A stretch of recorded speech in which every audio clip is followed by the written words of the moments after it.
الفيديو ده قصير ولكن بالنسبة لي من أهم الفيديوهات اللي موجودة على القناة. قبل ما نبدأ فيديو النهاردة تعالوا بينا نصلي على حبيبي وحبيبكم صلى الله عليه وسلم في الكومنتات، وندعي لإخواتنا في غزة ربنا ينصرهم بإذن الله عاجلا وليس آجلا، اللهم آمين يا رب العالمين. نبدأ بسم الله الرحمن الرحيم. طبعا يا جماعة زي ما انتم شايفين دي قطعة من الكرتون، وفيديو النهاردة هو طريقة عمل مادة لعزل الكرتون أو لعزل الورق. وزي ما احنا متعودين ان احنا بنختار خامات او مواد رخيصة الثمن ومش مكلفة علشان نقدر نعمل الافكار اللي احنا عايزينها. اول حاجة طبعا بنجيب معانا التنر اللي هو التنر الحار، ما ينفعش التنر البارد. التنر الحار غالي شوية، ولكن طبعا هقول لكم البديل بتاعه بيكون ايه.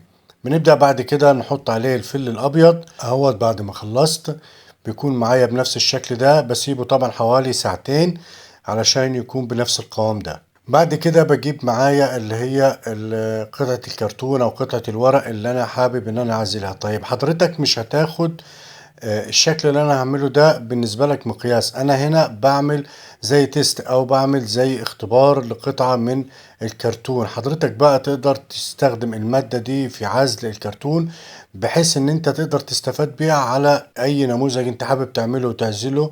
ممكن تستخدم المادة دي، بمعنى أدق إن أنت ممكن يكون عندك شكل معين من الكرتون ما أنتش عارف تطلعه مثلا من الأسمنت أو تطلعه من أي خامة تانية، فبتبدأ إن أنت تعزله وتستخدمه على وضعه من الكرتون أو من الورق، وبالتالي بيكون ممتاز جدا وبتكون حاجة مفيدة، خصوصا لو أنت هتحط فيها مية أو هتحط فيها أي حاجة فيها رطوبة، فما تقلقش خالص من الموضوع ده.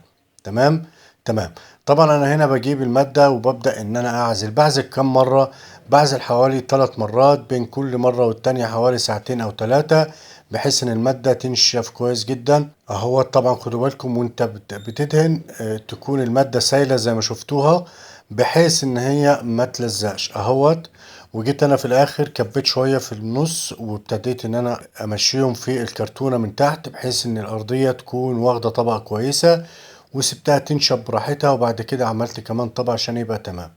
طيب البديل بتاعنا يا جماعة اللي هو بديل التنر، ممكن تستخدم اللي هو البنزين 92. هتقول لي بنزين 80، هقول لك لا مش هينفع، هيكلكع معاك وهيعمل معاك قطعة متكتلة ومش هيظبط معاك. طيب انا عايز القوام يكون سايل زي اللي انت شايفه ده. عندك اختيارين. اول اختيار اللي هو التنر الحار اللي انا استخدمته في اول الفيديو. التنر الحار ده غالي او معرفتش ان انت تحصل عليه، فبالتالي من اي بنزينة بتجيب اللي هو بنزين 92 او بنزين 95. بنزين 80 لا، اهوت بسيبه ينشف براحته خالص. وبعد كده بستخدم الشكل اللي معايا ايا كان هو الشكل ايه، بستخدمه بمنتهى السهولة ومفيش اي مشكلة، وامان جدا جدا، ومش بيحصل فيه اي تسريب نهائي. حتى لو ركنت المية سنة قدام ما تقلقش. المادة دي من مميزاتها ان هي ما بتتاكلش بسهولة وبتعيش عاملة زي البوليستر وزي الريزين، ولكن دي حاجة زي ما بنقوله كده تعتبر مش بفلوس، يعني كلام فاضي كله.